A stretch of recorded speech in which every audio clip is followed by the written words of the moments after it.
So is cruelty the point? Is that really what we're watching play out every single day? When you listen to someone like Stephen Miller, who's never been happy a day in his life, he just wants the people that he hates the most for government to be cruel to those people.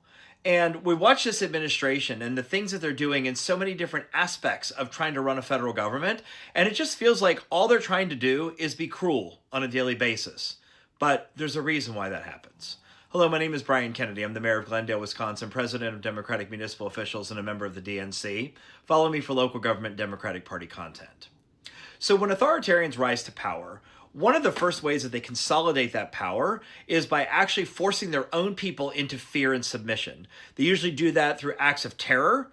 For example, we saw a number of regimes, but I'll go back 100 years to the Nazis in Germany. They were rounding up Jewish people. They were rounding up gay people. They were rounding up the arts community. Anybody that they deemed as lesser than or inferior, or who they could ostracize or make some sort of case about. For this administration, it seems to be immigrants and different types of immigrant communities. But the idea here is when you create a spirit or an environment of fear, you make everybody else, even the people that aren't in those groups, more likely to be afraid of the government and more likely to sort of, keep their head down, don't pay attention, and just, go on doing your daily thing and don't make waves, don't ruffle feathers, because you don't want to be the next target. And so this administration, since the very beginning, has demonstrated that they will support those who are cruel and they will commit their own acts of cruelty. When Donald Trump took office, the very first day, he pardoned 1,600 domestic terrorists who had invaded the Capitol, assaulted and killed police officers, and tried to overturn a free and fair election. He said, I'm going to prioritize these people who are cruel and unhinged, and I'm going to say they're okay in my mind. We've watched throughout his administration the ways in which cruelty has bubbled to the surface. When they rounded up several hundred Venezuelans who were in this country, many of them without documentation, but some of them actually had asylum claims that were working their way through the court, and most of them had no criminal record at all, right? They rounded them up and they didn't deport them back to their home country, which is typically what immigration and customs enforcement does, right? If you're here, you've overstayed a visa, or you're undocumented, the only remedy is to deport you back to your home country, nothing else. But they rounded up hundreds of Venezuelans and sent them to El Salvador and put them in a torture prison, something that has been actually studied and written about by international journalists. CCOT is a place where men are tortured.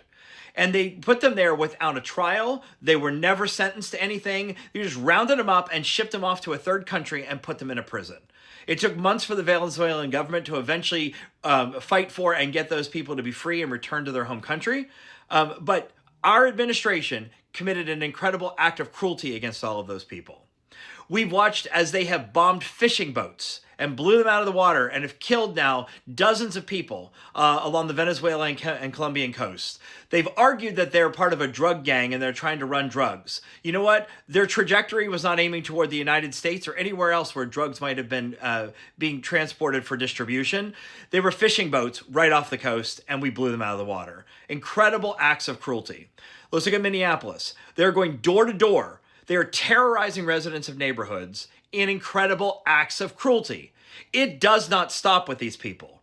And so the only way that we can actually fight back and push back against this cruelty is do not give in the way people have in other countries. There is no, oh my gosh, I'm just going to keep my head down. I'm not going to ruffle feathers. I'm not going to make waves. No, make waves. Ruffle feathers. Get in their faces. Resist, fight back. I've been to protests here in the Milwaukee area, and I've had friends that have been participating in these protests across the country. Do not let them commit acts of cruelty and get away with it. Have a good day, everybody. Keep up the fight. Resist, resist, resist.